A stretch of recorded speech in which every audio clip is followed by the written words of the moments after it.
Muy buenas noches, tengan todas y todos aquí en Palacio Nacional, en el Salón Tesorería de este Palacio Nacional en la Ciudad de México. Y buenas noches también a todas las personas que nos ven a través de las diferentes plataformas disponibles, televisión o medios digitales. Hoy es sábado 30 de enero del 2021, son las 19 horas con 1 minuto y vamos a iniciar esta conferencia de prensa sobre el estado que guarda el panorama epidemiológico de la epidemia de la COVID-19, enfermedad causada por virus SARS-CoV-2, y el avance sobre la política nacional de vacunación contra el mismo virus. Vamos a iniciar con la presentación, como siempre con esta curva epidémica. Hoy, sábado 30, concluye la semana epidemiológica y con este cierre tenemos un descenso del 4% con respecto a lo que se observó en la semana 1 del 2021. La semana 2 de este mismo año tiene un descenso en el número de casos estimados de una semana a la otra. Y sobre las personas recuperadas, que es la línea verde, un incremento del 24% con respecto a la semana inmediata anterior. Sobre las personas que han tenido algún contacto con el Sistema Nacional de Vigilancia Epidemiológica, dentro de las múltiples estrategias que cuenta el Sistema Nacional de Vigilancia Epidemiológica, como la vigilancia Centinela, ahora las pruebas de antígeno, la prueba de PCR, se tiene un total de casos estimados de 2.054.194, un total de personas recuperadas de las que se tiene conocimiento que han tenido contacto con el Sistema Nacional de Vigilancia Epidemiológica, que son 1.403.064 personas recuperadas, siempre recordando que así como existe un exceso de mortalidad que no está contemplado en las defunciones con un resultado positivo para el virus SARS-CoV-2, pues también muchísimas más personas han recuperado su salud, dado que en su gran mayoría el 80% de los cuadros respiratorios por esta enfermedad son leves y se recuperaron en sus casas. Tenemos hasta el momento un total de 158.074 defunciones confirmadas con una prueba de laboratorio positiva al virus SARS-CoV-2 o con una dictaminación. Hay que recordar que hay casos y defunciones a los que no se les ha tomado una muestra de laboratorio y estos se diagnostican como positivos al virus SARS-CoV-2, ya sea mediante la asociación epidemiológica. Esto quiere decir cuando es un contacto directo de una persona que ya tuvo una prueba positiva al virus SARS-CoV-2, ya no se requiere hacer una prueba a esa otra persona y es un caso positivo por asociación epidemiológica. Y sobre las defunciones también se hace una dictaminación en los gobiernos estatales, en el ámbito local.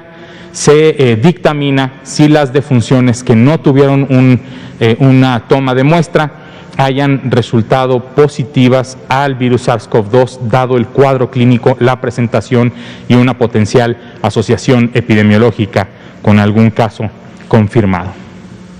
Un total de 110,000 personas son las que al momento conforman la epidemia activa, continúa siendo el 6% de toda la epidemia en nuestro país. habíamos visto y se había observado conforme la epidemia incrementaba en últimas semanas, cómo ese porcentaje iba creciendo del 3%, subió al 4%, al 5%, al 6% y se ha estacionado en el 6% al momento, y esperemos que así se mantenga hasta que empecemos de nuevo a reducir el número de contagios en nuestro país para poder ver un descenso en la curva epidémica y un descenso en el porcentaje de lo que representa la epidemia activa en nuestro país.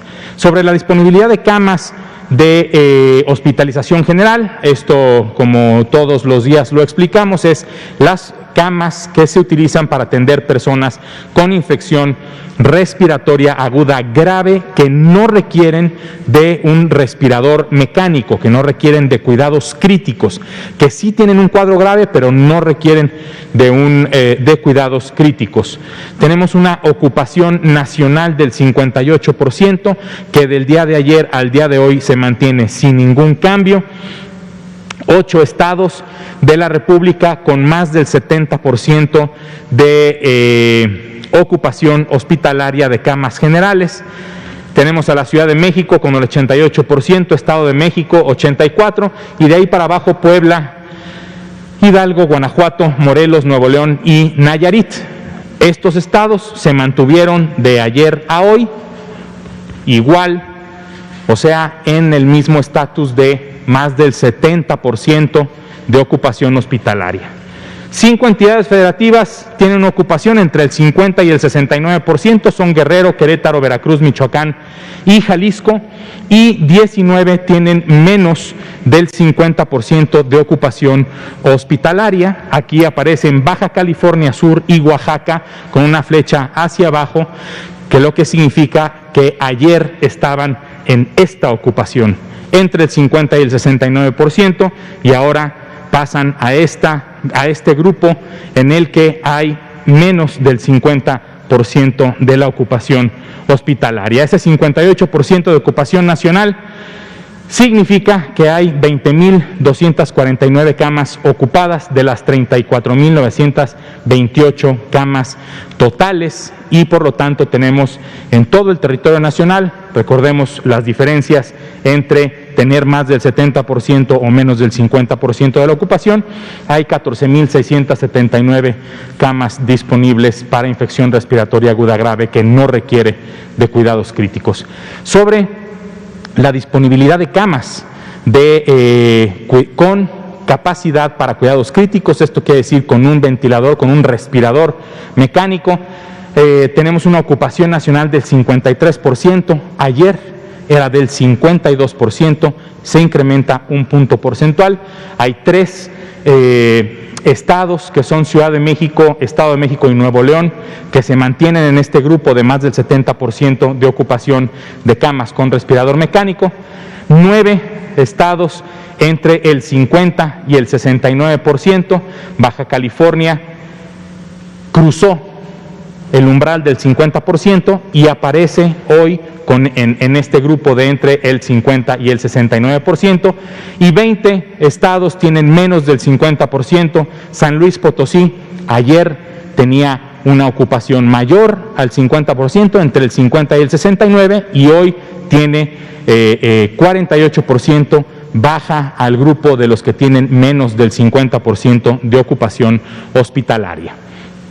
Este 53% de ocupación nacional representa a 5.750 camas ocupadas de las 10.869 camas totales que tenemos, y por lo tanto hay una disponibilidad de 5.119 camas con un respirador mecánico disponible para atender personas con infección respiratoria aguda grave que requiere de cuidados críticos. Estas camas están distribuidas en todo el territorio nacional, y entre mayor la ocupación, evidentemente hay menos camas disponibles, y entre menor sea la ocupación, son los estados en donde más disponibilidad de camas de estas características tenemos. Sobre la política nacional de vacunación contra el virus SARS-CoV-2, tenemos un avance de 8.090 dosis aplicadas, que se reportaron como aplicadas al día de hoy. En el corte de las 16 horas, este número potencialmente y seguramente será mayor el día de mañana. La siguiente, por favor. Con un total de 670,307 dosis aplicadas a la fecha de hoy, al 30 de enero del 2021, se observa una curva que no va a descender. Esta es una curva de dosis acumuladas aplicadas. En total, repito, 670,307 dosis. No es lo mismo que personas, dosis. La siguiente, por favor. Estas sí son personas.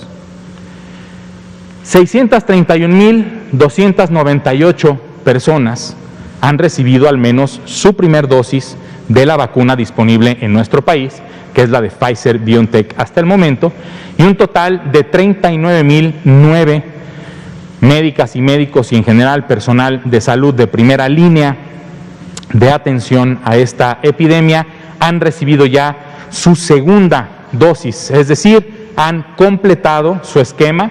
39,009 personas. Esto representa un avance del 6% de las dosis que se tienen disponibles. 6% de las personas ya recibieron un esquema completo. 29 entidades ya cumplieron con esta umbral de más de al menos el 95% de las dosis que se les entregaron ya fueron aplicadas. Tenemos a la Ciudad de México, el Estado de Coahuila y el Estado de Nuevo León en la aplicación de segundas dosis. La Ciudad de México tiene un avance de poco más del 30%, alrededor del 33%. El Estado de Coahuila y el Estado de Nuevo León alrededor del 55%, y el avance general es del 69% de las dosis aplicadas. Tenemos en reserva aún 6,940 dosis de la vacuna Pfizer-BioNTech de reserva en el Instituto Nacional de Cancerología, y un total de 991 dosis perdidas, que representan el 0.13% del total de dosis. De las 766,350 dosis recibidas de la vacuna Pfizer-BioNTech, tenemos evidentemente en estas barras que ya se aplicó el 100% de 1, 2, 3, 4, 5 embarques completos. Tenemos el 56% de aplicado del último embarque recibido el 19 de enero de 2021, en donde también se contabiliza ese 3% de dosis de reserva. Los ESAVI, los eventos supuestamente atribuibles a la vacunación e inmunización, o lo que también podemos conocer como los eventos adversos, los efectos adversos de la vacunación. Tenemos un total de 5,644 personas que han notificado o que se han detectado que han presentado alguna sintomatología. De estas 5,644 personas, 5,600 no son graves. 5,600 son de estas características que no ponen en riesgo la vida, que pueden ser el dolor en el sitio de inyección, el endurecimiento en el mismo sitio, a lo mejor dolores musculares, alguna fiebre o febrícula, etcétera. Y de los graves, que son 44 personas que han presentado este tipo de sintomatología, que es alrededor del 1% de todas las de todos los ESAVI, tenemos que en la edad mínima, ¿sí?, es de 18 años, la máxima de 64, y en promedio las personas que han presentado estos cuadros graves tienen 37 años. En general, 35 mujeres, es una proporción bastante importante de mujeres que han sido afectadas por ESAVIs graves sobre hombres. Y sobre su estatus actual de hospitalización, 42 personas ya han sido dadas de alta de sus hospitales y 2 personas continúan siendo hospitalizadas. La distribución de estos casos, de estos 44 casos graves por entidad federativa, están aquí puestas en la diapositiva. Estas 5.644 personas que al aplicarse su dosis de vacuna han presentado un ESAVI grave o no grave, representan el 0.8% de todas las dosis aplicadas al momento en nuestro país.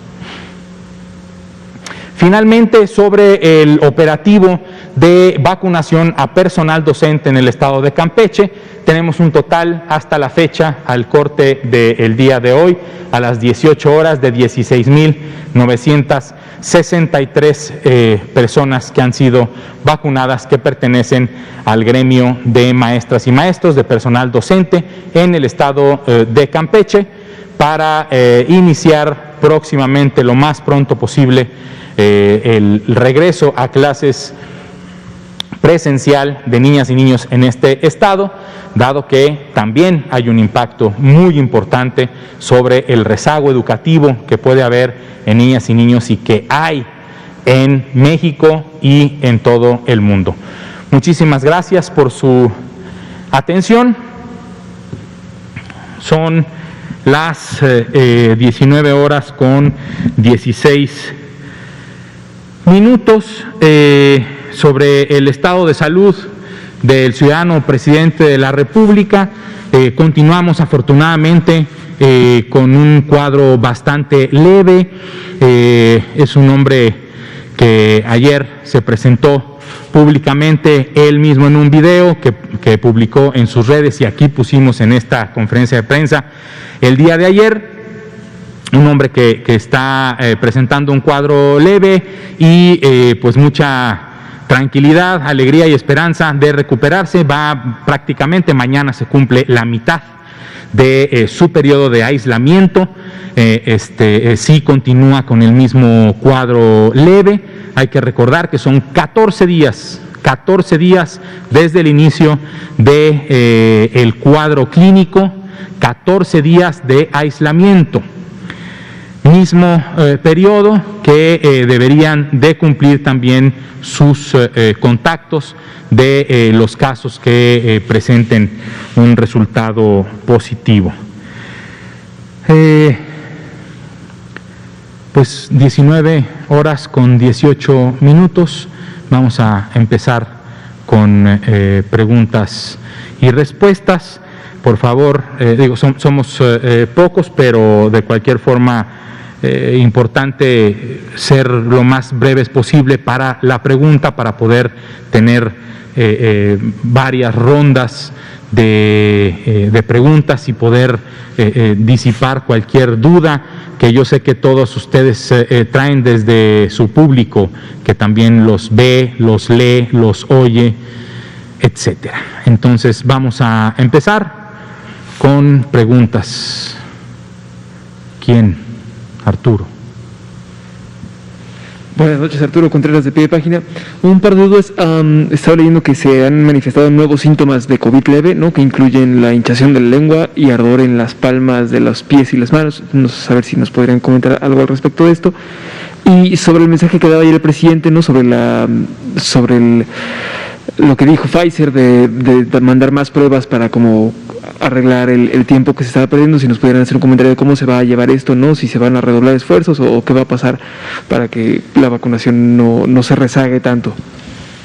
Claro, Arturo, con mucho gusto. Mira, el virus SARS-CoV-2 nos ha dado tantas sorpresas en cuanto a su presentación clínica que en general el cuadro clínico es de un cuadro respiratorio, que también pueden presentar y han presentado muchos cuadros estomacales, cuadros diarreicos, pero también hay otra sintomatología que no se detecta con tanta frecuencia en las personas. Sin embargo, este tipo de sintomatología muy específica se puede empezar a presentar. Esto lo comento porque el sistema de información del Sistema Nacional de Vigilancia Epidemiológica que tenemos puede, además de contar con los síntomas específicos a los que se les pregunta a las personas, tiene también un espacio para estudiar otros síntomas que presentan todos y cada una de estas personas. Con esto podríamos estar analizando, de hecho se analiza en la Dirección General de Epidemiología, cuál es la sintomatología específica o de mayor presentación para poder saber si se tiene que modificar alguna definición operacional. Afortunadamente, ahorita no hemos encontrado ningún otro cuadro atípico que se esté presentando con mayor frecuencia, y también, afortunadamente, cuando se empezó a detectar diferentes cuadros, hay que recordar un artículo del London King's College, en el que describían 6 cuadros clínicos distintos, ¿sí? Y este tipo de análisis hacen que en el Sistema Nacional de Vigilancia Epidemiológica se tomen ciertas decisiones para hacer una definición operacional muy sensible para poder detectar a la mayor cantidad de personas sospechosas y que se puedan analizar estos cuadros. Hay que recordar que de acuerdo al manual de vigilancia epidemiológica de las enfermedades respiratorias virales, dado que antes se decía que era el manual de vigilancia de influenza, ¿sí? Pero esta pandemia es lo que también nos ha hecho modificar y aprender. Entonces la vigilancia epidemiológica debe ser sindromática, y ahora este manual, su definición operacional tiene, con que se presenten la combinación de 2 síntomas, ya entra como un caso sospechoso. Son lo que coloquialmente se conocen como síntomas mayores y síntomas menores. Entonces, uno de los síntomas pueden ser fiebre, tos o dolor de cabeza, y que sea uno de esos 3 o la combinación, pero si solo uno de esos 3 se presenta, que se acompañe de otro que puede ser dolores musculares, dolores articulares, enrojecimiento de los ojos, y lo que siempre hemos dicho también, los cuadros graves que se caracterizan por dolor en el pecho, por falta de aire, por dificultad para respirar. Entonces, para terminar y redondear sobre la pregunta del cuadro clínico, no hemos detectado en el sistema ningún otro cuadro característico, y puede haber inclusive de las secuelas que hay diferentes secuelas, y pueden durar algunas poco tiempo y algunas más tiempo. ¿Me puede recordar tu segunda pregunta, Arturo, por favor? El atraso de las vacunas. Ya lo que Pfizer comenta es: vamos a cerrar la planta, vamos a incrementar nuestra producción, y todo lo que no se haya entregado en estas 3 o 4 semanas se va a reponer en las primeras 3 o 4 entregas una vez reactivada la planta. Ya es por parte de nosotros, por parte del operativo Correcaminos, de todos los que estamos involucrados, ya sea en el diseño o en la operación de la estrategia de vacunación que viene dentro de la política nacional, de acelerar la aplicación para poder primero aplicar el total de las segundas dosis, y también iniciar con las poblaciones que ya se tiene contempladas en las etapas subsecuentes. Entonces, depende de nosotros como gobierno, como país, como estrategia nacional, para recuperar el tiempo que esta adecuación de la planta de Pfizer nos ha hecho reducir la velocidad con la que se habían estado aplicando las vacunas. Miguel. Muchas gracias, buenas noches a todos, buenas noches, doctor. Qué bueno saber que el presidente Andrés Manuel López Obrador se encuentra bien nuevamente. Yo quisiera hacerle 3 preguntas rápidas. Una, por ejemplo, respecto a las brigadas correcaminos, ¿se podría, no sé, sumar alguna persona común, así, no sé, como yo, algún ciudadano? ¿Y cuáles serían el protocolo? Porque lo he buscado y no he visto información acerca de eso, entonces si nos podría hablar de eso. Otra pregunta rápida también es acerca de, vi por ejemplo que el señor Carlos Slim parece que tuvo coronavirus y se está recuperando satisfactoriamente. Por ahí vi de alguna manera una noticia que corrió de esa manera. Esperemos que se encuentre bien y se recupere bien y no sea fake news, pero independientemente de esto, bueno, quisiera saber si con respecto a sus inversiones siendo que es una de las personas más con mayor poder económico del país y que ha apoyado también bastante a México, quisiera saber si eso tiene algún tipo de repercusión o influencia con respecto al no sé, al cambio de la bolsa de valores o la cantidad no sé, monetaria. Si eso repercute algo al sistema de salud con respecto al apoyo que le ha dado a México en este aspecto, no sé, desconozco en ese aspecto de las finanzas, pero no sé si su aportación en la Bolsa Mexicana de Valores tuviera algún tipo de efecto en lo que ha apoyado e invertido en el sistema de salud aquí en México. Y otra pregunta también, rápidamente, es ahora que se lleven a cabo la vacunación a adultos mayores y a toda la población en general, ¿cómo sería el protocolo para poder registrarlos? Para que no vaya a suceder que, por ejemplo, algún adulto mayor se dirija a alguna institución pública, se vacune y después, no sé, llegue a suceder que vaya a otra institución pública o algún familiar quiera llevarlo a alguna institución pública y lo vuelvan a vacunar. ¿Cómo sería el registro para todas las personas vacunadas? ¿Se daría algún tipo de comprobante certificado? En los pueblos alejados, no sé, ¿va algún acta de nacimiento que se registre, huella? ¿Cómo sería ese proceso para no entorpecer, vaya, el avance, o también que en algún momento vaya a salir alguna fake news diciendo que se están vacunando personas que ni siquiera existen? Solamente esas 3, si hay más tiempo podemos hacer otras. Muchas gracias, Miguel. Mira, sobre la primera pregunta, el Sistema Nacional DIF es el que se encargará del registro de personas voluntarias que puedan y que quieran, o al revés, que quieran y que puedan apoyar en el operativo de la vacunación.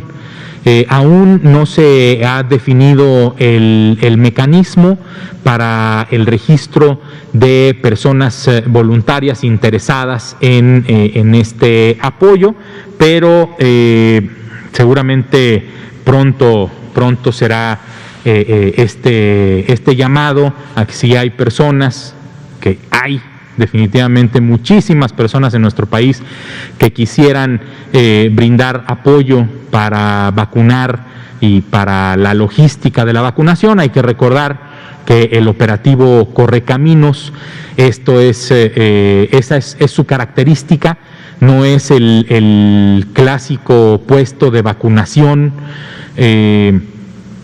del programa de vacunación universal, habitual, normal, en el que podía llegar una mamá o un papá con su niña o niño recién nacido para la vacuna contra la hepatitis B, y aunque sí se tiene un registro y se les anota en la Cartilla Nacional de Salud, no había esta necesidad de tanta planeación para poder aplicar la limitada cantidad de dosis de vacuna a nivel mundial y evidentemente a nivel nacional para tener el mayor de los cuidados para que esta vacuna sea aplicada correctamente. Entonces, las personas voluntarias forman parte de la brigada de vacunación del operativo Correcaminos, coordinada logísticamente y en conocimiento sobre el terreno, sobre la comunidad por parte de las personas que se les conoce como servidores de la nación, que son personas que viven en las comunidades en las que trabajan, y por eso es que brinda esto una facilidad para conocer y reconocer a la población. Entonces, pronto, a través del Sistema Nacional DIF, se podrá hacer el registro de personas voluntarias. Sobre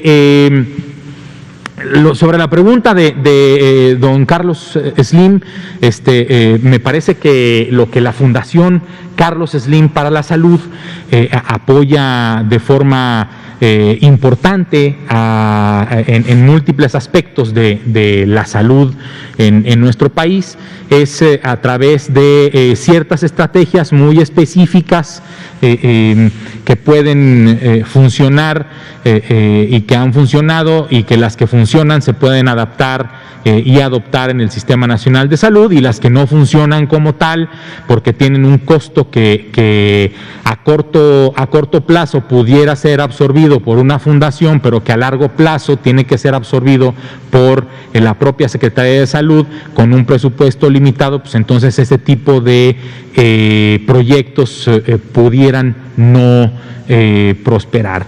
Ese es el apoyo que tengo entendido, extraordinario la labor de la Fundación Carlos Slim para la salud, pero no hay una repercusión específica por su estado de salud actualmente o en sus inversiones. Y la última era el registro de las personas, claro. La Secretaría de Salud, a través de la Dirección General de Tecnologías de la Información, a través de su director general, el ingeniero César Vélez Andrade, ha diseñado un ambiente, no es un expediente clínico electrónico, no es un sistema de información, es un ambiente específico que está en línea, en el que las personas se irán registrando, en donde con datos básicos de la persona que se identifique con cualquiera de las posibilidades que hay para identificarse en este país, la CURP, la credencial del INE, su acta de nacimiento, su pasaporte, con datos básicos de identificación, se ingresarán esos datos a este ambiente llamado AMATES, en donde a la hora de ingresar los datos de la persona, por ejemplo, si ingresan Ricardo Cortés Alcalá, de fecha de nacimiento XX, se comunica este sistema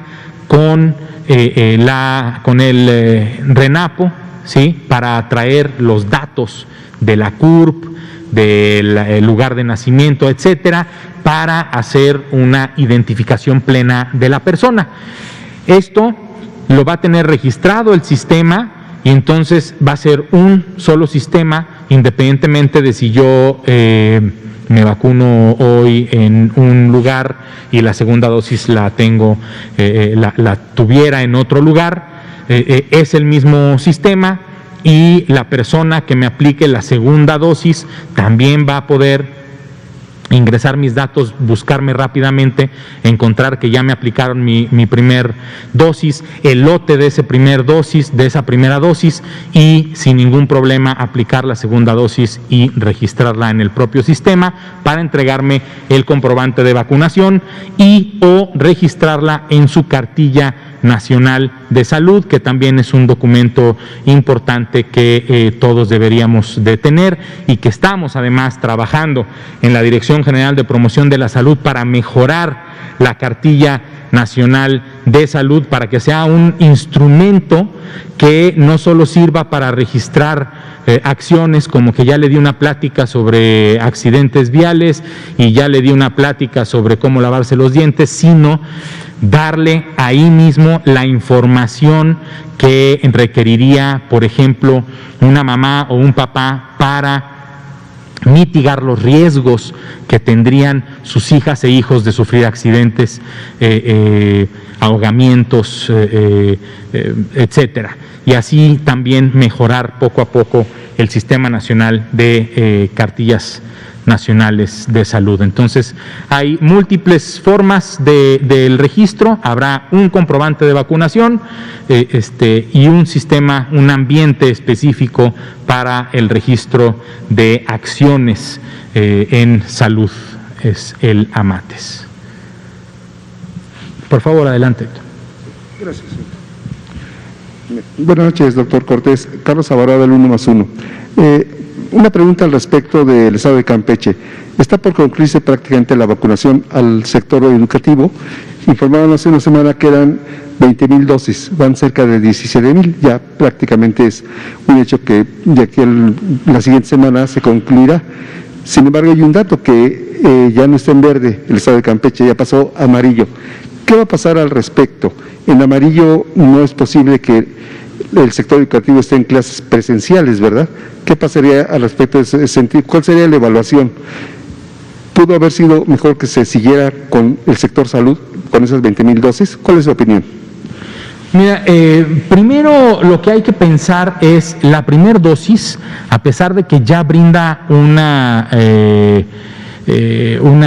cierta protección, ¿sí? Lo ideal es tener la segunda dosis para tener el esquema completo y poderse ya asumir personalmente como una persona protegida contra el virus SARS-CoV-2 y a pesar de eso continuar con las medidas básicas de prevención, dado que la vacunación todavía no termina. Esto, ¿por qué lo comento? Porque el personal docente que acaba de recibir su primer dosis en el estado de Campeche recibirá su segunda dosis dentro de 42 días, entre el día 21 y el día 42, ¿sí? Y esto nos da también oportunidad y le da oportunidad a la sociedad de Campeche, como ayer lo comentó el doctor López-Gatell y también lo comenté al presentar el semáforo, nos da esta ventana de oportunidad para que la sociedad campechana pueda ejercer las acciones específicas que mantiene el gobierno de Campeche para para volver a reducir el riesgo epidémico en Campeche y regresar a el semáforo verde. Entonces, lo que yo creo es que una vez que el personal docente en el estado de Campeche esté con su esquema completo, se pueden empezar a hacer las actividades específicas dentro de los planteles educativos para prepararnos para el regreso a las clases. Y en ese ínter estoy seguro que la sociedad de Campeche, en conjunto con el estado de Campeche, ya habrán regresado al semáforo verde y estoy también seguro que para esas fechas que es dentro de 40 días, que es mes y medio, también a nivel nacional esperemos y también en esta Ciudad de México esperemos que la curva epidémica de casos, que así como ha incrementado de forma muy importante en últimas semanas, empiece a entrar en el estado de meseta para después disminuir y ya con una disminución en la carga de la enfermedad y una población en la que ya se aplique la vacuna, también recordando que parte de lo importante de la estrategia de vacunación, que como primer objetivo es disminuir la mortalidad por el virus SARS-CoV-2. Esto es esta fue la recomendación específica y es en la que más nos queremos enfocar y más nos vamos a enfocar en este momento, en nuestra estrategia, el Grupo Técnico Asesor de Vacunas de México para disminuir la mortalidad en México. Y entonces para esto para poder disminuir el 80% de las defunciones registradas en el Sistema Nacional de Vigilancia Epidemiológica, debemos de vacunar al 20% de la población, que es las personas que tienen de 50 años para arriba. Vacunando de 50 y más y logrando vacunar de 50 y más, vamos a disminuir el 80% de la población que tiene mayor probabilidad de fallecer. Entonces, con todas estas características, esto no es un camino de un solo paso, no es una estrategia de un solo paso, sino con todos estos pasitos que vamos dando, es como vamos a ir caminando poco a poco para llegar a controlar la emergencia. Sobre todo, hay que recordar que el virus SARS-CoV-2 no va a desaparecer de nuestro ecosistema, pero sí podremos vivir y convivir con él en un estado en el menor riesgo posible a nivel nacional y a nivel mundial. Ojalá y también se pueda hacer. Entonces, estoy confiado en que esta decisión estratégica de vacunar a personal docente para poder iniciar clases, al menos en el estado de Campeche, se podrá dar en tiempo y forma cuando se cumpla su segunda dosis del personal docente y que regrese Campeche al semáforo verde, al nivel menor de riesgo. Arturo, por favor.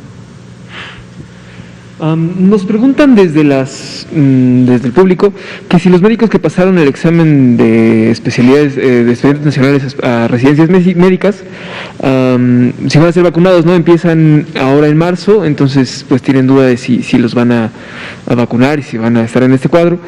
Y una segunda que también viene del público, nos comentan que llamaron, ¿no?, en estas encuestas que están haciendo para informar de la aplicación de la vacuna a adultos mayores.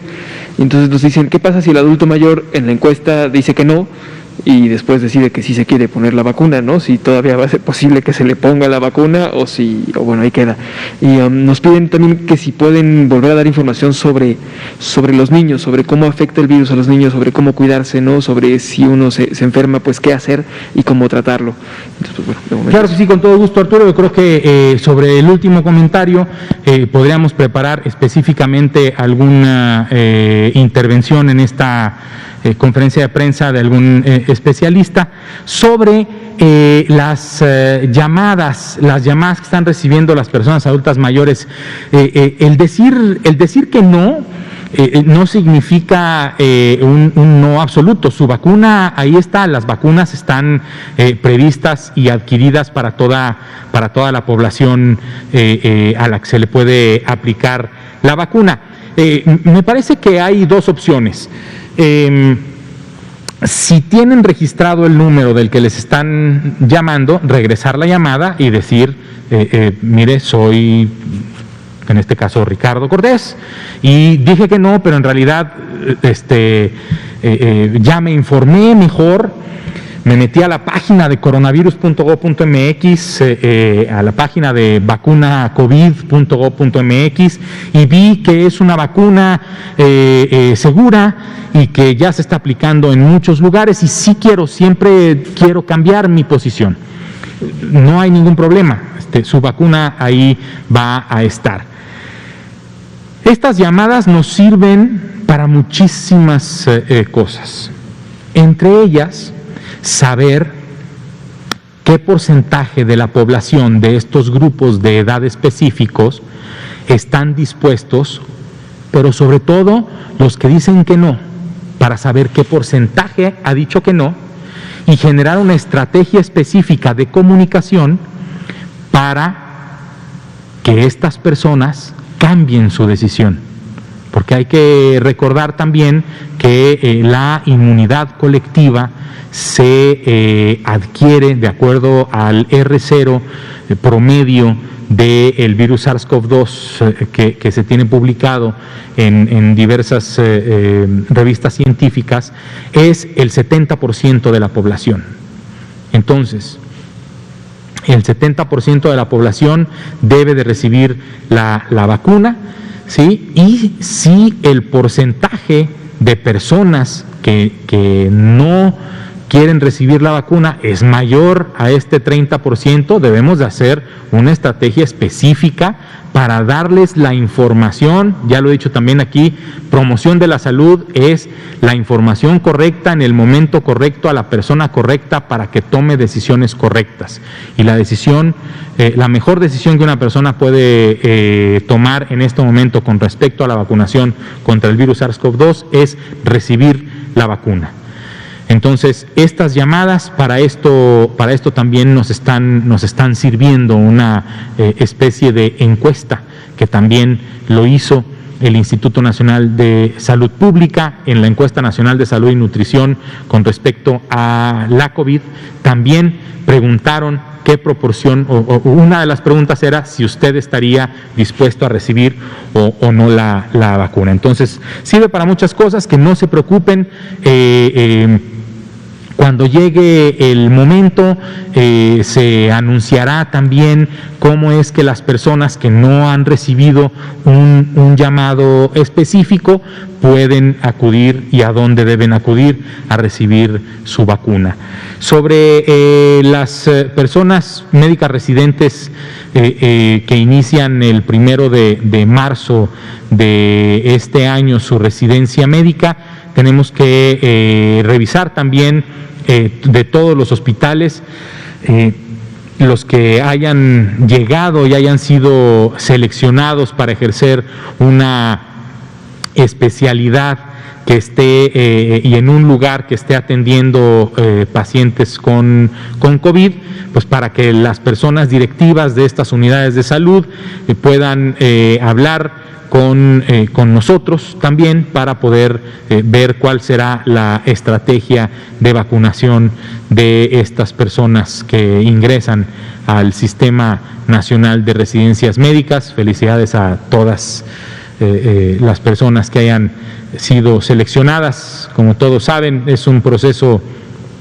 nada fácil, es un proceso en el que relativamente pocos profesionales de la medicina logran acceder a una residencia médica.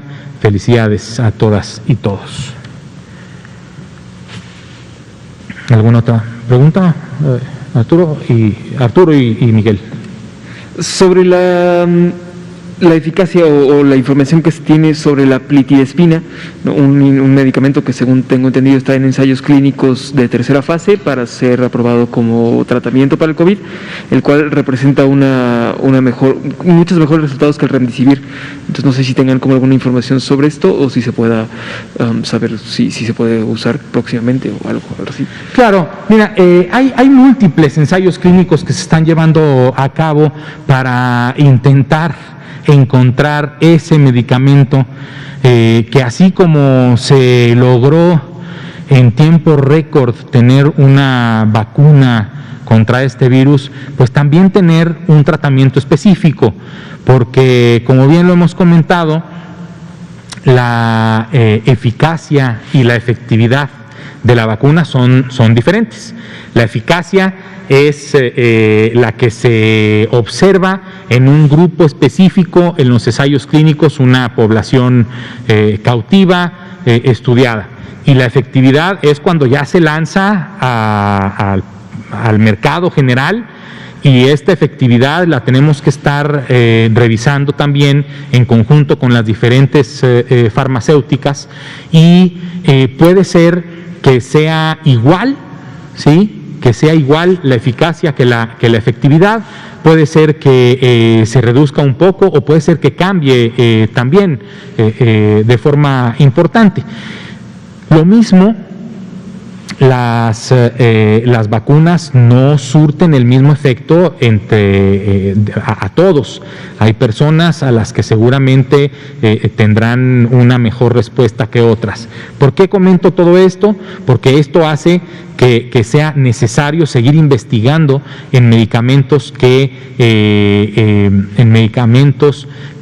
curen o que disminuyan los riesgos de complicación, que disminuyan importantemente los días de hospitalización de las personas que vayan a tener o que continúen teniendo cuadros graves. No tenemos al momento ningún dato específico de algún medicamento como este que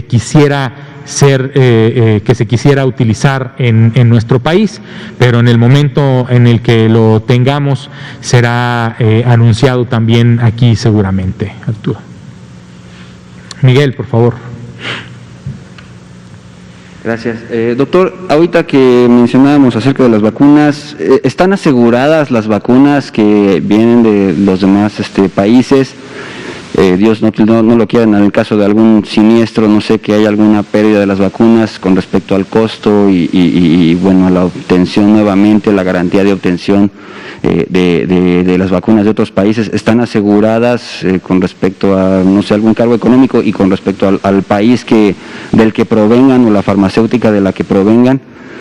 Esa es una, y la otra también sería si México podría participar, no sé si podría participar en la fabricación de las vacunas, no sé si México cuente con los ingredientes y pudiera invitar a las farmacéuticas a que pudieran fabricarlas aquí y pudiéramos ser un centro de distribución.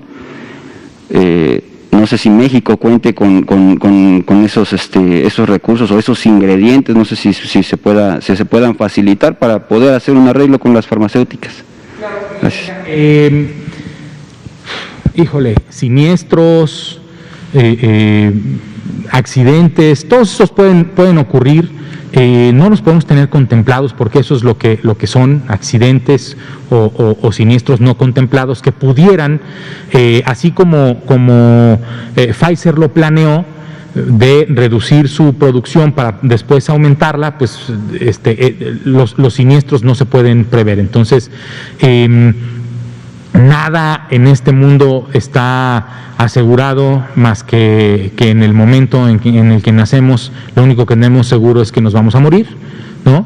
Entonces me parece que aventurarme a decir que hay cosas aseguradas no sería lo más correcto. Lo que tenemos asegurado son que los contratos y los acuerdos que se tienen entre nuestro país y las diferentes farmacéuticas se deben de cumplir, que se están cumpliendo, por ejemplo, con todo y la reducción planeada por Pfizer se va a cumplir sin ningún problema, y eso es lo que creo que sería lo justo responder a esta pregunta. Sobre lo otro, hace muchísimos años nuestro país a través de Birmex se tenía producción de vacunas, de diferentes vacunas. Hay que recordar que hay un convenio, hay un contrato entre Birmex y una empresa farmacéutica para en cierto número de años pasar del envase de la vacuna contra influenza a la producción de la vacuna contra influenza en nuestro país, y eso, convenio de intercambio de tecnología haría que Birmex también tuviera la posibilidad de volver a tener esta influencia en la producción de ciertas vacunas.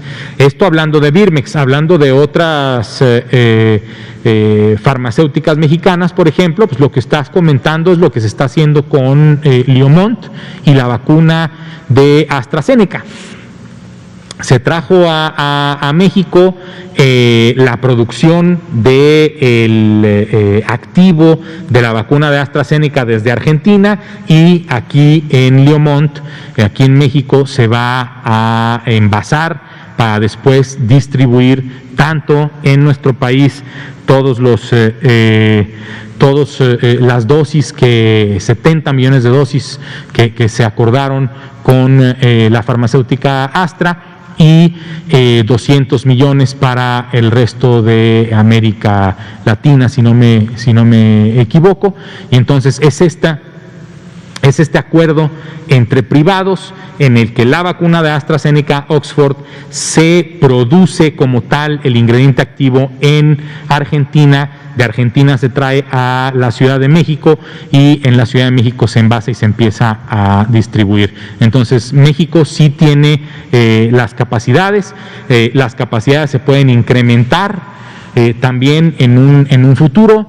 Recordemos que también el propio presidente de la República ha comentado en diversas ocasiones que uno de sus planes, uno de sus deseos también como primer mandatario es mejorar, es incrementar la producción farmacéutica de nuestro país, y para esto tenemos también a Birmex. Entonces me parece que hay muchos puntos que ir uniendo poco a poco, que desafortunadamente la pandemia ha quitado la mira de muchas cosas, dado la emergencia y el impacto brutal que ha tenido en el mundo este virus y en nuestro país también particularmente.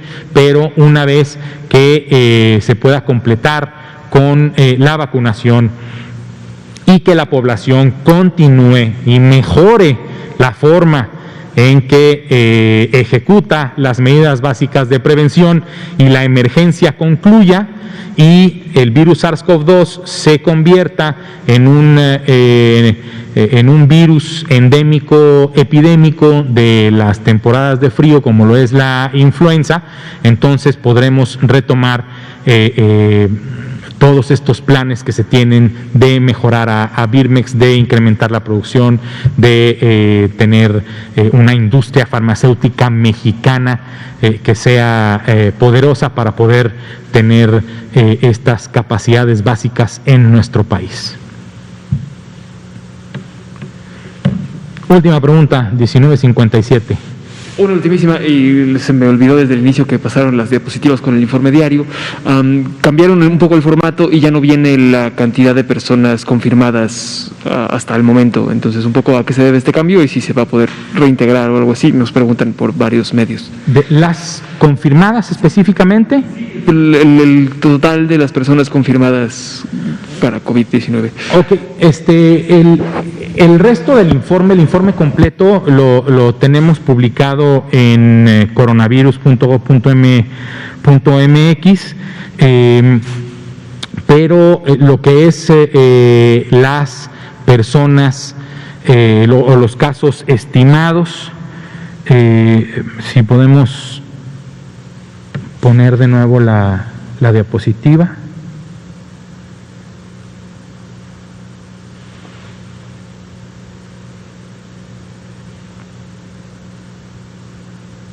La siguiente, por favor. No, entonces la anterior. Esa es la primera. Perfecto. No, entonces son los estimados. Ahí debemos de poner también el millón, más o menos 1,5 millones ahorita de personas que hay como pruebas específicamente con un resultado positivo.